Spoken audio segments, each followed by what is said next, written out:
Devil's Death and Dark Arts is the second full-length album from Helleruin. This is a Netherlands-based black metal band, solo act from this fellow who's expanded it into kind of a live setting while still performing everything and basically doing everything but the photography for these albums that he's been putting out. Very strong, very independent and charismatic individual who is seems pretty intrepid right off the bat. So Karkost is his name, and basically what he started out with was this guy's a drummer mainly, so he played in a bunch of other bands. It's sort of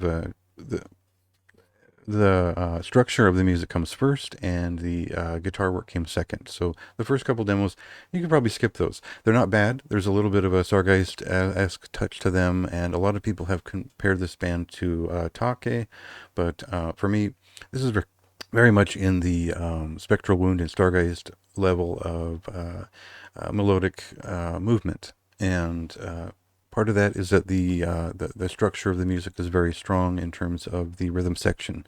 It's a big part of how these songs work, how they hold up, and it's usually that's the last part that a black metal band gets right. Here they've gotten that right first, and now on the second album they've developed guitar technique and voice enough to where it's very strong and very much worth listening to. So before I get any more carried away, let's get into a song and listen to it.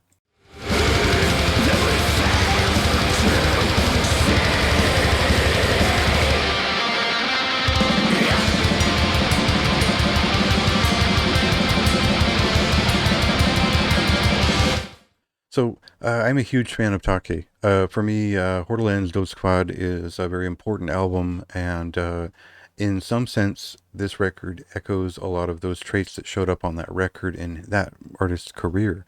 So there is that influence there that I recognize as a longtime listener of that band, and maybe that's just where I connect with a certain style, but you can feel that the little hits of like the cowbell and stuff like that, that is very much of one artist. We could debate that if you want, but basically tying that together with that artist's similar influence on bands like Sargeist, Spectral Wound, like I mentioned before, leads to a melodic black metal album. And so this is very much that. This is a melody-driven record, which is not necessarily chivalric, not necessarily cloying, and not necessarily focused on atmosphere. It really is just about voicing the song in a somewhat traditional melodic black metal voice, and that could be a little bit Swedish on one song, like It Befalls the Night with Doom, or it could be a little bit more atmospheric, like we find on the opener, and The Flame Still Burns Within Me.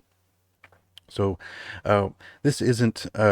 It's easy to just kind of pick up bands like Magua and say, well, that's melodic too. That's a little bit traditional too, and that's same thing. This is very different, and a band like Magua chops at the rhythms in a certain way. There's a certain way that they hit and attack their works, and they're arranged differently. This is arranged in a much more, I don't want to say florid, but it's there's a sort of epic grandeur they're leaning for, which is much more related to the bands I'd mentioned earlier. So not necessarily a point of argument there, but we do get a certain touch here, which I find beautifully done and inventive in its voicing and kind of finding that sweet spot, but it isn't necessarily, particularly original. It is very much, when he says like the flame still burns with me, he really is sort of carrying the torch for something that isn't up to standard in a lot of cases for a lot of other bands. So that really is the appeal here, is that this is a touring band that is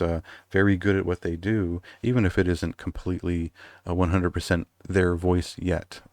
Combined, it does become it does reach that point a few times on this record.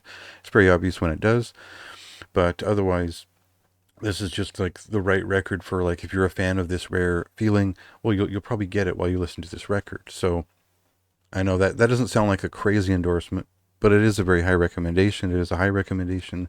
I do think they have a little bit of, I hate to say, I really hate the term, but it has a little bit of the it factor. It has a little bit of the je ne sais quoi. It's got something that's special about it that drew me back. And, well, obviously the melodies are quite fine. The performances are quite sharp.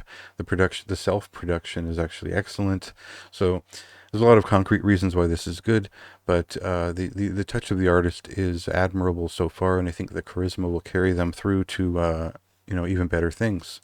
So again, high recommendation for me. You can check it out now and see what you think.